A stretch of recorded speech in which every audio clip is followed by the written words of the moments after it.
말씀 나누겠습니다. 오늘 말씀 제목은 은혜 언약의 운반자 요셉이라는 말씀입니다. 자, 오늘 본문은 이제 이삭과 야곱과 그리고 요셉을 연이어서 특별히 그들의 믿음을 거론을 하고 있는데, 이삭은 장차 있을 일에 대하여 야곱과 에서에게 축복하였다라고 했죠. 장차 있을 일, 그게 어떤 일일까요? 하나님의 언약이 성취되어져서 이루어나가지는 것, 그죠? 그게 엄밀한 의미에서 앞으로 장차 있을 일이란 말이에요. 그리고 여기서 이제 축복을 했다라는 것은 특별히 안수를 했다라는 그런 행위를 의미하기도 합니다. 그러니까 하나님의 언약이 후대에게 이 축복, 즉 안수함을 통하여 흘러내려가는 것을 우리는 오늘 말씀을 통해 확인할 수 있는 것이죠. 그러니까 한마디로 그러한 어떤 하나님께서 아브라함부터 시작해서 주신 언약에 대한 책임과 효과가 전가되는 방식인 거죠. 그죠? 목사 안수도 사실 그런 거거든요. 사도들로부터 시작된 그 안수가 타고 내려와서 현재 우리 예수교 장로교라든지 아니면 감리교 성결교라든지 그런 여러 교단에, 물론 우리는 종교개혁의 이제 유산을 물려받았지만 계속 그런 어떤 뭐라 그럴까요? 책임과 효과들이 전가되고 왔습니다. 저도 마찬가지고요. 자, 야곱은 특별히 요셉의 두 아들 므낫세와 에브라임에게 안수하였다라고 말하고, 그리고 마지막으로 오늘 말씀에 요셉은 뭐라고 한 거냐면 자기가 애굽에서 죽더라도 자신의 유고를 애굽에서 가지고 나갈 것을 이후 후손들에게 부탁을 했던 것이죠. 그러니까 결국 하나님이 약속하신 땅에 요셉의 유골도 이제 들어가게 되는 것입니다. 출애굽할 때 가지고 나와요, 그들이. 그러니까 아브라함부터 이어지는 하나님의 언약이 흘러서 위태위태할 때도 있었지만 결국 12지파들의 보존에까지 이어지게 되는데, 최종적으로 언약의 운반자인 요셉이 이제 어떠한 역할을 하였는가를 살펴보도록 하겠습니다. 그리고 그 요셉의 여러 가지 그가 겪었던 삶의 고달픈 여정 중에 그 배후에서 역사하시는 하나님을 우리가 믿음의 눈으로 성경 텍스트를 읽으면서 그것을 발견하는 자들이 되어야 된단 말이에요. 요셉의 꿈이 중요하고 아니고 야곱의 꿈이 중요한 게 아니라고. 그게 자기의 자아실현으로 이루어지는 게 아니라 그 여러 성경 인물들의 그 배후에서 역사하시는 하나님을 바라보면서, 그러면 우리 삶 가운데서도 비록 눈에는 보이지 않지만 분명히 나를 잡아 이끄시는 하나님의 보이지 않는 손이 나를 지금 이끌어가고 계시다라는 것을 믿음으로 바라봐야 된다는 거죠. 그렇죠? 자, 먼저 우리는 아브라함과 이삭에게 주신 하나님의 언약이 당연히 야곱에게도 이어지고 있음을 우리는 잘 알고 있습니다. 먼저 창세기 28장 13절에서 15절 보세요.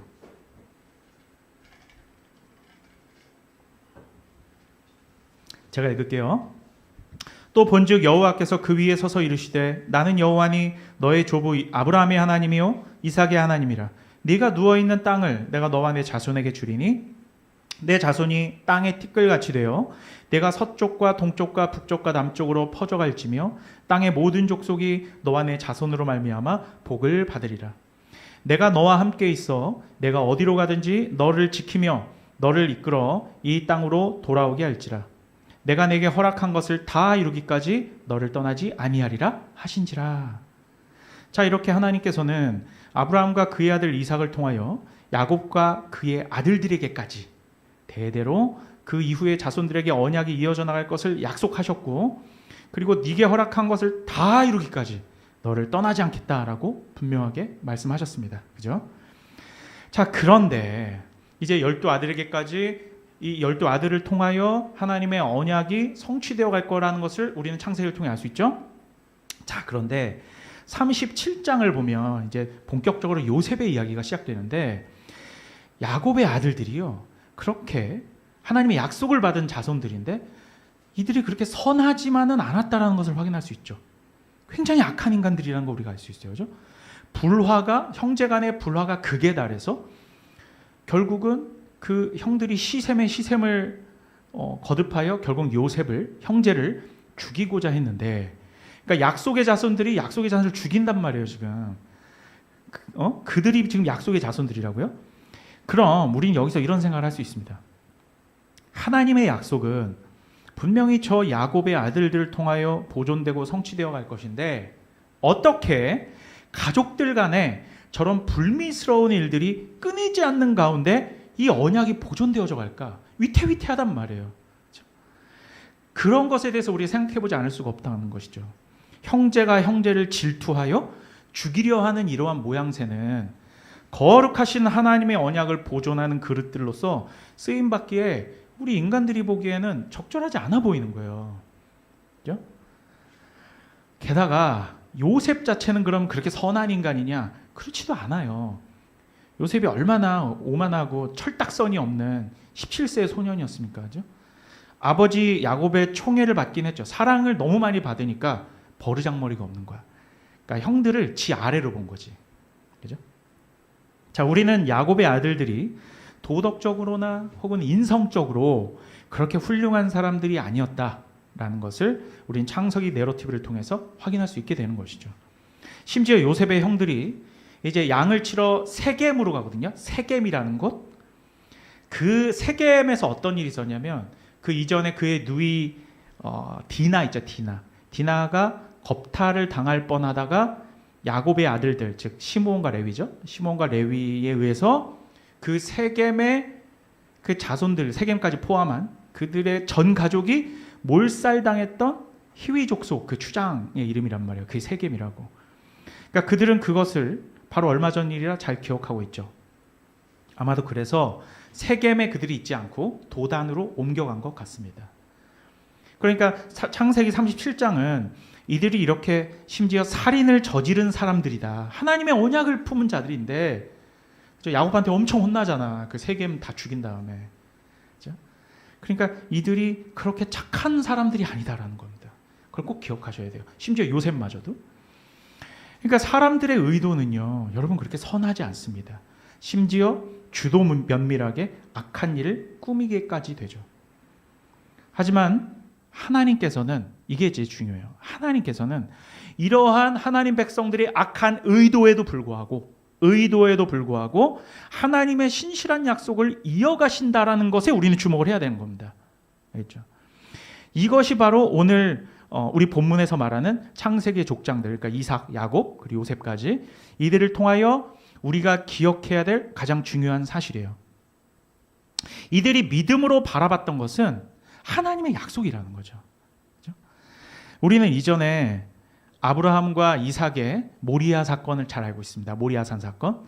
거기에서 나온 게 뭐죠? 나온 하나님의 이름? 너무 쉽잖아. 준비하시는 하나님. 이레잖아요. 우리 하임이가 원래 태명 이레 아니야? 맞지? 준비하신 하나님이라고. 뭘 준비한 거야? 그러니까 우리는 그 순양만 준비하셨다. 거기서 그치는 게 아니고 우리가 기억해야 되는 그 여호와 이레 사건, 모리아 사건이 먼저 있었잖아요. 지금 사건보다. 그러면 하나님은 뭘 준비하시냐면 하나님 택한 백성들의 이러한 악행과 이런 결핍과 이런 죄성에도 불구하고 무언가를 준비하실 것이다라는 기대감을 가지고 이 창세기를 읽어 내려가도록 모리아산 사건이 미리 배치되었다라는 거예요. 그러니까 창세기를 통해 알 수 있듯이 우리는 요셉과 형들 가운데 선한 사람이 아무도 없다는 걸 알고 있어요. 아이, 그럼 이거 앞으로 참 큰일이네. 어떻게 되는 거야 이거. 이렇게 우리가 생각하도록 만든다는 거야. 그런데 여기에서 우리는 인간들은 하나님의 약속을 받은 인간들이랄지라도 이렇게 악한데 결국 선한 것은 한 분이구나. 그걸 알 수 있는 거야. 그게 누구예요? 여호와 하나님이야. 이때는 여호와 하나님만 선하시구나.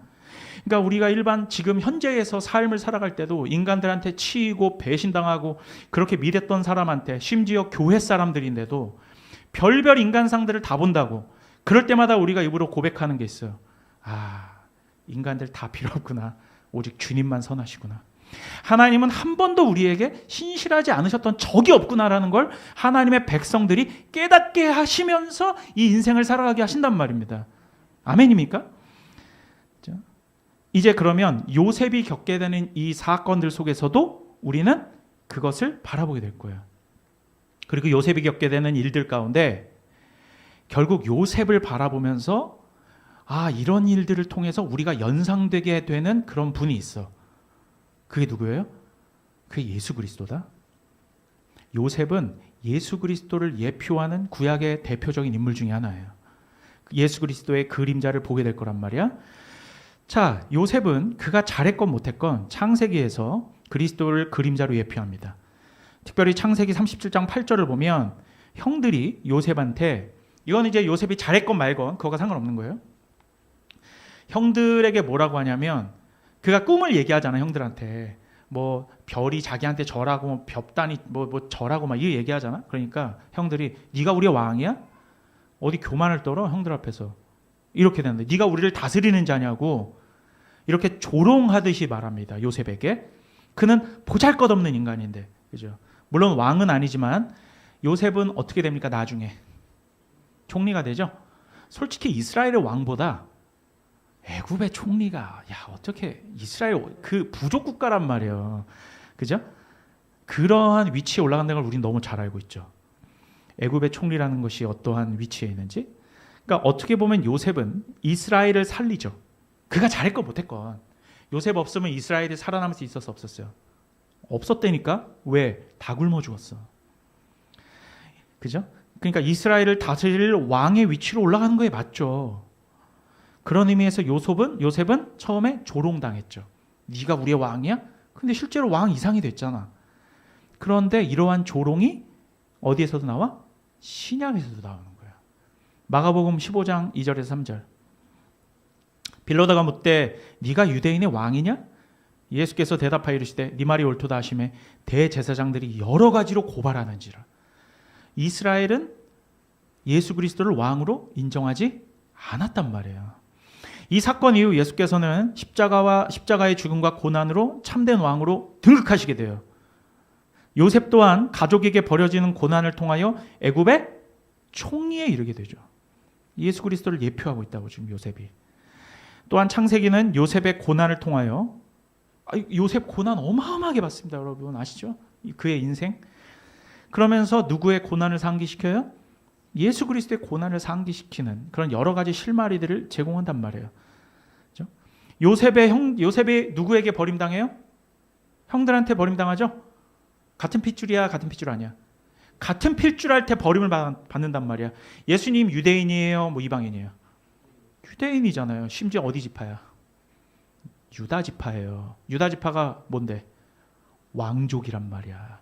왕족, 그것도 다윗을 적통으로 그냥 그 씨가 내려오는 왕의 혈통인데 누구한테 버림받습니까? 한마디로 형제한테 버림을 받는다고. 요셉은 누구한테 버림을 받아? 형제한테. 누구를 예표해요? 예수 그리스도를 예표하고 있다고. 또한 창세기 37장 21절 보면 큰형 르우벤 있죠. 르우벤이 요셉을 죽이는 것을 막기는 하죠. 야, 죽이지는 말자. 유다도 말리거든. 유다와 르우벤이 공교롭게 그걸 말린다고. 그럼에도 불구하고 그를 어쨌든 구덩이에 밀어넣어서 애굽으로 팔려가게 한 책임을 면할 수는 없죠. 이러한 그림은 마치 예수님 당시에 유대 총독 빌라도가 예수님을 살리려 하기는 하였지만 결국은 대중들의 성화에 못 이겨. 그러니까 나머지 형제들은 다 죽여버리자 그러는 거 아니야. 근데 르우벤하고 유다는 살려주자. 나머지는 필요 없어, 죽이자고. 똑같은 거라고. 그치? 유대 총독 빌라도를 이 르우벤과 유다가 예표하고 있다. 그렇죠? 창세기 37장 23절 보니까 또 형들이 요셉의 채색옷을 벗겼죠. 채색옷 누가 사준 거예요? 야곱이 사준 거야. 형들은 아무도 안 사줬는데. 왜? 너무 사랑하는 자기 그 와이프가 2명이었고 첩이 2명이었는데 그 중에서 누굴 제일 사랑했어요? 라헬을 사랑했잖아. 라헬의 그 늦둥이가 요셉이었다고. 더 늦둥이도 물론 있지만 베냐민이 있지만. 그러니까 얼마나 사랑해가지고 그를 채색옷을 입혀버렸다고. 그런데 그 채색옷을 누가 벗겨버려요? 형들이 벗겨버린다고. 그러니까 요셉을 향한 사랑을 상징하는 대표적인 물건이거든. 형들은 그것을 벗겨버립니다. 이것은 예수 그리스도께서 이스라엘의 왕 되심을 상징하는 자색옷을 로마 군대가 벗겨버리는 것과 같습니다. 마가복음 15장 20절. 희롱을 다한 후 자색옷을 벗기고 도로 그의 옷을 입히고 십자가에 못 박으려고 끌고 나가니라. 왕을 상징하는 하나님께서 세워주시고 사랑하신다라는 그 그 물건, 상징적인 물건을 벗겨버리는 거야. 넌 왕 아니야! 라고. 그렇죠? 이뿐만이 아닙니다. 37장 25절, 창세기 37장 25절 보니까 요셉이 팔려간 그 상인들이 취급하는 물건들이 있었어요. 뭘 취급하는지 알아? 유향과 몰약입니다.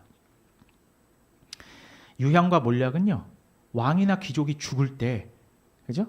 그를 이제 염할 때 쓰는 거거든. 그래서 예수님께서 아기로 태어나셨을 때 동방 박사들이 왕에게 드려야 될 황금과 유향과 몰약을 가져오는 거야. 나중에는 몰약이 어디에 쓰여? 예수님의 시체를 처리하는 데 쓰인다고. 굉장히 진귀한 물건입니다. 그죠? 그리고 예수님께서는 그의 형제나 다름없는 게롯 유다한테 30세겔에 팔려가게 되죠. 그러니까 예수님을 죽이고 팔리고 버린 건 형제들이라고요, 형제들. 요셉을 팔아먹은 게 누구야? 형제들이에요, 형제들. 그죠? 그래서 요셉이 어디로 팔려가요? 애굽으로 팔려가지? 예수님께서 헤롯이 처음에 낳자마자 죽이려고 그랬거든. 그러자 예수님 어디로 도망가요? 애굽으로 도망가요. 그의 아버지 요셉과 마리아가 애굽으로 피신 갔다가 다시 올라온다고. 이런 유사성들을 우린 찾을 수 있단 말입니다. 만약에 요셉이 애굽으로 팔려가지 않았다면 어떻게 돼요? 7년 대기근 때 다 죽었을 거예요. 예수님께서 헤롯을 피해 애굽으로 도망가지 않았다면 예수님도 죽었을 거예요. 다 하나님의 보이지 않는 손. 아까 모리아산에서 있었던 그 하나님의 이름 뭐라고? 여호와 이레의 하나님. 준비하신다고. 다 앞으로 우리의 살 길을 예비해 놓으시고 준비해 놓으신다고. 그래서 사실은 우리는 나한테 왜 이런 일이 닥쳐 갑자기 라고 말할지 모르지만 하나님께서는 어떤 하나님이라고? 준비하시는 하나님이라고. 피할 길을 주셔요, 안 주셔요? 다 주신다고. 내 눈에만 이게 갑자기 닥치고 나한테 왜 이런 일이, 하나님이 날 버렸어, 이런 식으로 얘기하는 거지 사실은 하나님께서는 다 예비해 놓으셨다고. 그러니까 여러분들이 여호와 이레를 거론하고 찬양하고 준비하시는 하나님이라고 고백을 하려면 여러분 삶에서 뭐가 없어야 돼요? 걱정 따위가 없어야 돼. 그러면 여러분은 여호와 이레를 말할 자격이 없어요.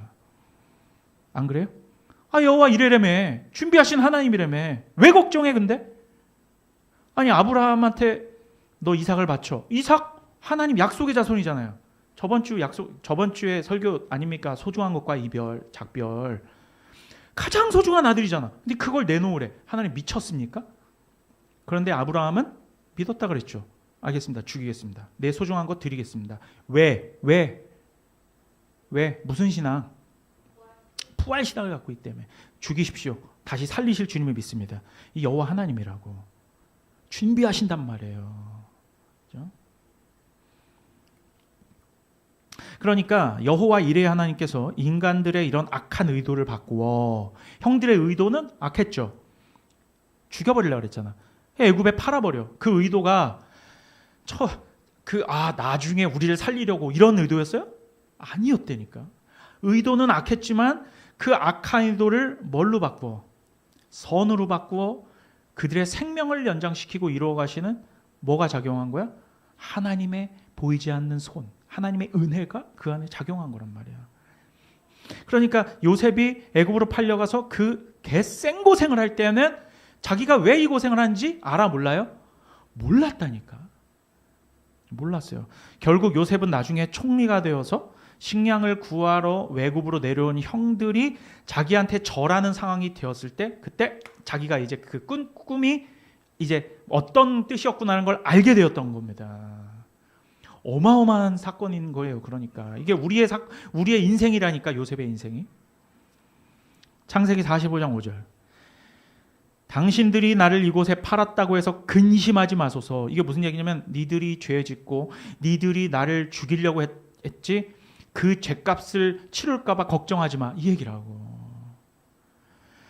하나님이 생명을 구원하시려고 나를 당신들보다 먼저 보내셨나이다. 이게 우리 주님의 기쁘신 생각과 뜻이라고. 왜 걱정해? 뭘 염려해? 왜 하나님 앞에 맡기지를 못해? 왜 전전긍긍해? 왜 도대체? 주님께 다 맡겼으면 모가지 내놓고 죽이면 죽이시옵소서. 다시 살리실 주님을 믿습니다. 이러고 나가야지. 응? 가장 중요한 한마디는 이거라니까. 하나님이 생명을 구원하시려고. 근데 우리는 하나님이 죽이려고 날 여기까지 만들었구나 이렇게 말한다니까요. 요셉의 입장에선 하나님이 나 죽이려고 지금 이렇게까지 하시는구나. 뭘 죽여? 다 살리려고 그러신 거잖아. 우리 인생에서도 마찬가지예요. 우리한테 나쁜 일만 닥쳤다면 하나님은 왜 나한테? 이렇게 말한다니까. 심지어 요셉의 형들이 선한 의도에도 아니 악한 의도에도 살리시고 구원하셨는데, 그럼 우리가 뭔가 우리의 삶 속에서 선한 일을 하면 하나님이 착하구나 하고 복 주시고 이런 하나님이니까? 아니라니까. 그건 다른 종교 가서 찾으시라고. 우리 하나님은 악한 의도에도 불구하고 그것을 선으로 바꾸어 그것을 은혜로 하나님의 백성들에게 부어주시는 하나님이시라고. 그게 기독교라니까. 왜 우리는 자꾸 내가 이번 주에 뭘 했지, 뭘 잘못했지, 내가 왜 그런 생각을 하냐고. 우리가 하나님 앞에 잘못하는 건 단 한 가지예요. 믿지 않기 때문이야. 하나님을 믿으라고. 하나님을 나한테 닥치는 일 때문에 그걸로 전전긍긍하지 말고, 제가 여러분들을 그리스도의 군사로 나아가십시오 하는 걸, 군사는 뭐예요? 총 들고 나와서 빗발치는 타월 하나를 뚫고 들어가는 게 군인 아니냐고. 왜 삶 속에서 전전긍긍하십니까, 여러분? 왜 돈 때문에 전전긍긍하고, 관계 때문에 전전긍긍하고, 나한테 닥칠 일 때문에 전전긍긍하시냐고. 여러분들이 저한테 말은 안 해도 다 그런 고민하고 있다는 거 저는 알아요. 안 되니까. 걱정하지 마. 걱정하지 마. 이게 정말로 우리의 평생의 싸움입니다. 우리 주님이 요셉을 꼭 생각해. 이런 형들의, 그러니까 언약 백성인 그들이 요셉에게 한 짓거리, 그거를 아시는데도 불구하고 그 의도를 선으로 바꾸어 그들을 구원하셔서 결국은 언약을 보존해 가시는 분. 이게 하나님의 성품이에요. 이게 오늘을 살아가는 저와 여러분의 삶에서도 마찬가지라는 걸 꼭 기억하세요.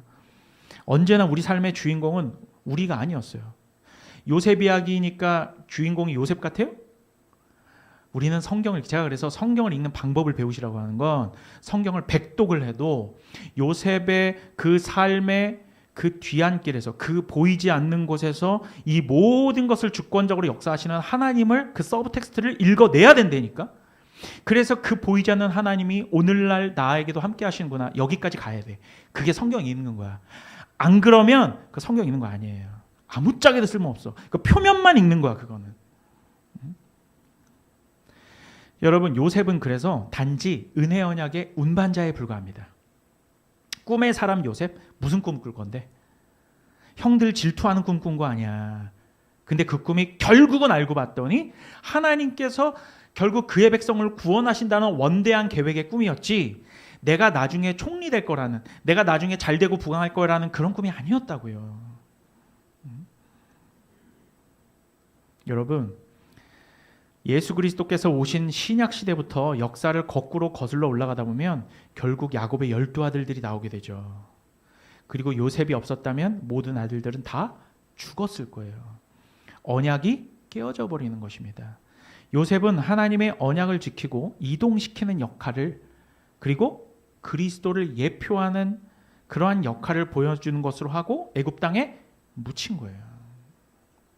그런데 그 묻힐 때마저 나를 이곳에 남겨두지 마, 날 버려두지 마. 오늘 말씀이 말하는 거잖아. 그의 뼈들을 다 파가지고 나를 가져가. 결국 가나안 땅으로, 약속의 땅으로 들어간다니까. 그리고 요셉이 가나안 땅에 묻힌다고. 말씀을 마치겠습니다. 믿음으로 이삭과 야곱과 요셉은 하나같이 뭘 바라봤다고요? 하나님의 언약을 바라봤다고. 은혜의 언약을 바라봤다고. 그리고 그들의 여생을 살아갔습니다. 이와 같이 믿음을 가진 자들은 요셉처럼 자기 삶이 부정당합니다. 내가 버리고 싶지 않아도 버리게 돼. 하나님은 그렇게 이끌어 가시거든요. 여러분, 하나님의 사람들 그리고 그리스도인들에게 있어서 중요한 건, 잘 생각해, 자아 실현이 아니라고. 자아 실현을 버리라니까. 자꾸 세상 사람들과 비교해서 비교 우위를 점하는 그리스도인 좀 돼보려고 노력하지 마세요. 다 실패해요. 남들이 뭐 하니까 나도 돈 좀 벌어보겠다. 남들이 뭐 어디 직장에 취업하면 그리스도인들도 뭐 삼성 다녀야 될 거 아니냐. 그런 비교 의식 자체가 여러분들 망치는 겁니다. 여러분들 GS25에서 알바한다고 해서 하나님이 여러분들 사용하시지 않는 거예요? 여러분 제발 착각하지 마세요. 우리 주님은 겸손한 자를 사용하시고 자아 실현을 하나님께 모조리 바치고 드린 자를 쓰시는 거지, 내가 내 생각으로 꽉 차 있는 사람은 그 사람은 쓰임 받지 못한단 말이에요. 착각하는 거라고. 내가 쓰임. 그러니까 옆에서 뭐 주위의 사람들이라고 하는 어른들이나 목사님들이 오냐오냐 해주고 그래 잘한다 잘한다 잘한다 해주니까 유재석이 하하 칭찬하는 것처럼 아무짝에도 쓸모없는 칭찬 받는 거라고. 그건 우리 주님의 칭찬을 받길 원하셔야지 왜 사람들의 칭찬에 그렇게 목매십니까? 아무짝에도 쓸모없다니까. 그게 여러분들 망치는 거예요. 주변 사람들이 오 잘한다 최고다 이거에 한번 단물에 한번 이렇게 단맛에 빠지잖아, 못 태어나와요. 그거. 성경을 읽으시면서 아, 하나님께서 인정하시는 사람은 이런 사람이구나라는 것을 직시하라고. 하나님은 뭔가 잘하는 사람을 해주지 않는다니까. 전심을 다 바쳐서 극단적으로 하나님을 의존하는 사람을 하나님은 가장 사랑하세요. 다시 한번, 극단적 의존이에요. 여러분들이 삶에 하나님을 극단적으로 의존하는지 보라고. 조금이라도 내가 세상 것에 발 걸치고 거기에 내 마음을 조금이라도 이렇게 발을 놓진 않았는지 생각해 보라고. 그런 사람은 쓰지 않아요. 쓰는 것 같지. 쓰는 것 같아도 하나님과 상관없는 거예요. 유사 그리스도이냐. 봐봐, 요셉, 다윗, 아브라함, 모세, 그런 사람들 하나님께 인생이 탈탈 다 털린 다음에야 시작했어요. 읽어봐요. 다 성경을 다 털려야 된다니까. 하나님 앞에. 아브라함 다 털렸어요. 야곱 다 털렸어. 요셉 인생 송두리째 털렸어. 다윗 인생 송두리째 털렸죠.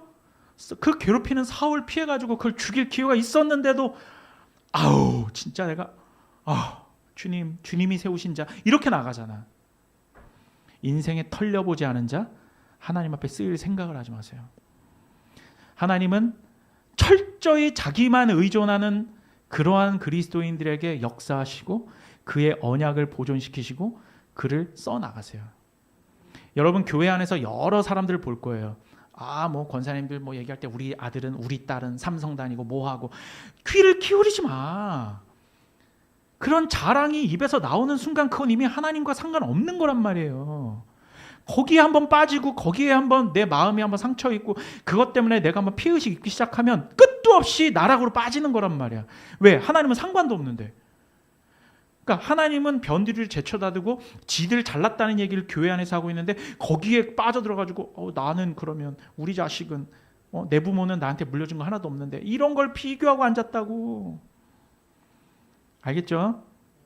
그거 깨달아야 돼. 인생에서 그거 다 털어버리고 성경 인물들을 쫙 읽어보면 와 이렇게까지 인생이 털린다고? 그거 우리한테 똑같이 적용돼요. 여러분 그거를 부정하고 내 인생은 세상 사람들처럼 얌체처럼 이것도 하고 저것도 하고 내가 이것도 능력도 얻고 이러한 뭐 자격도 얻고 돈도 이 정도 있고 이걸 자꾸 내 머릿속으로 통밥으로 굴려서 요 정도까지 만들어야지. 그거 하나님과 상관없어요. 하나님 그런 사람 안 쓴다니까. 하나님께서 자연스럽게 그러한 길로 가게 하시는 게 아니고 내가 억지로 그런 것을 자꾸 뭔가 나를 자아 실현을 하고 나의 어떤 나를 뭔가 세상 사람들과 비교해서 업그레이드 시키려고 하는 그러한 몸부림을 치고 있지는 않은지 돌아보시라고. 그런데 그게 아니라 자연스럽게 우리 주님께서 나를 인도하시는 가운데 자연스럽게 어떠한 일을 하게 만드신 게 있거든. 그럴 때는 어떤 마음과 어떤 느낌이 드냐면 마음 가운데 거리끼는 게 요만큼도 없어요. 진짜. 왜냐하면 그리스도인은 선한 양심이 있기 때문에 내가 하나님께서 이렇게 해서 이것도 해봐야지, 학원 등록해야지, 이런 게 이게 과연 하나님께서 주시는 마음인가? 근데 이걸 내가 해도 마음에 요만큼도 거리낌이 없어. 그건 맞아요. 그러니까 하나님께서 하라는 거 맞아. 그런데 내가 선한 일을 하는 것 같고 내 자아 개발을 하는 것 같고 이런 거 저런 걸 했는데 뭔가 깨름직해.